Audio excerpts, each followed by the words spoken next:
ආයුබෝවන් අපේ නාලිකාවට ආදරය කරන සොබාදාමේ සැඟවුණු රහස් සොයන යහපත් සෞඛ්‍යයක් අපේක්ෂා කරන සියලු දෙනාටම අද අපි කතා කරන්නේ දකුණු ආසියාතික රටවල වියලි කලාපය තුල බහුලව දක්නට ලැබෙන ලෝකේම අවධානය දිනාගත් කෝවක්කා ශාකයේ ඖෂධීය වටිනාකම ගැන.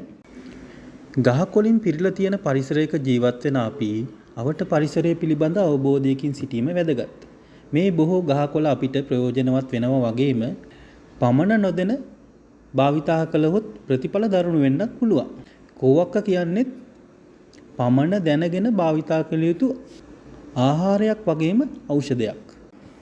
කෝවක්කා කොළ ග්‍රෑම් 100ක පෝෂණ ගුණය ගත්තොත් විටමින් C ග්‍රෑම් 1.4ක්, කාබෝහයිඩ්‍රේට් ග්‍රෑම් 1.4ක්, කැල්සියම් මිලිග්‍රෑම් 40ක්, ෆොස්ෆරස් මිලිග්‍රෑම් 30ක්, ප්‍රෝටීන් ග්‍රෑම් 1.2ක්, රයිබෝෆ්ලේවින් ග්‍රෑම් 0.8ක් අඩංගු වෙලා තියෙනවා.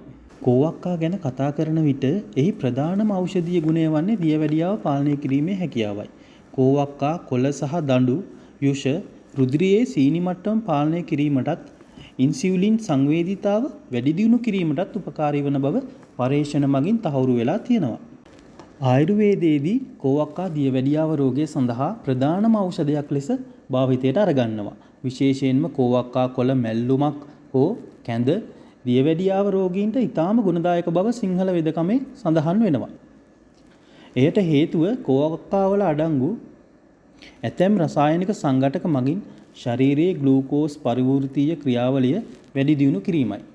ඔබ දියවැඩියාව පාලනයට ස්වභාවික විසඳුමක් හොයනවා නම් ඔබේ දෛනික ආහාර වේලට කෝවක්කා එකතු කර ගැනීම වෛද්‍ය උපදෙස් මත ආරම්භ කරන්න. කෝවක්කාවල තියෙන ඉහළ තන්තු ප්‍රමාණය නිසා මලබද්ධය වැනි ආහාර ජීර්ණ ගැටලු සඳහාත් එය හොඳ ඔසුවක්.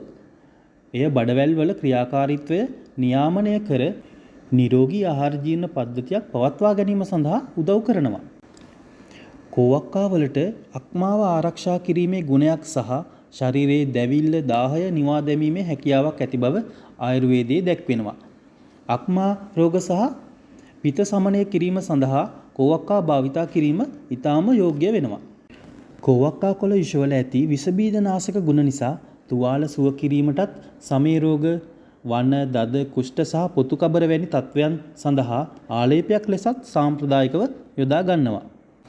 තවද මෙහි අඩංගු යකඩ ප්‍රමාණය නිසා රක්තහීනතාවය ඇති අයටත් විටමින් C සහ ප්‍රතිඔක්සිකාරක නිසා ප්‍රතිශක්තිය වැඩි දියුණු කිරීමටත් කෝවක්කා මහත් උපකාරයක් වෙනවා.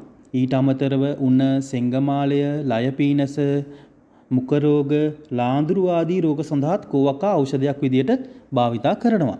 කෝවක්කා ඖෂධීය ප්‍රතිලාභ උපරිමයෙන් ලබා ගැනීමට ලපටි කෝවක්කා කොළ සහ දඬු යොදාගෙන කැඳ සකස් කරලා පානය කරන්න පුළුවන්.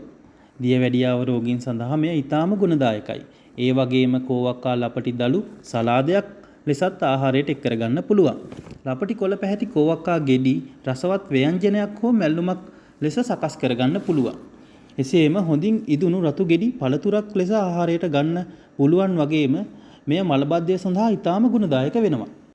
ශරීරයේ ඉදිමුම් වේදනා හෝ සමේ රෝග සඳහා අමු කෝවක්කා මුල් සහ දඬු තලාගත් යුෂ වේදනාව ඇති තැන ආලේප කිරීමෙන් සහනයක් ලබා ගන්න පුළුවන්. මේ ආකාරයට කෝවක්කා අපේ මුතුන් මිත්තන්ගේ කාලේ ඉඳලම සෞඛ්‍ය සම්පන්න ජීවිතයකට මහඟු පිටුවහලක් වූ ශාකයක්. දියවැඩියාව පාලනය කිරීමේ ඉඳලම සමේ රෝග සුව කිරීම දක්වාම මෙහි ඇති ගුණ අතිවිශාලයි. ඔබත් අද ඉඳලා මේ අසම ඖෂධය නිවැරදිව හඳුනාගෙන ප්‍රයෝජනයට ගන්න මතක තබා ගන්න. ඔබ යම් රෝගී තත්වයකට ඖෂධ ගන්නව නම් කෝවක්කා ආහාරයට ගැනීමට පෙර වෛද්‍ය උපදෙස් ලබා ගැනීම ඉතාම වැදගත්. ඉතින් තවත් මෙවැනිම වූ ශාකයක තොරතුරු සමග නැවත හමු වෙමු. ඔබට සුබ දවසක්.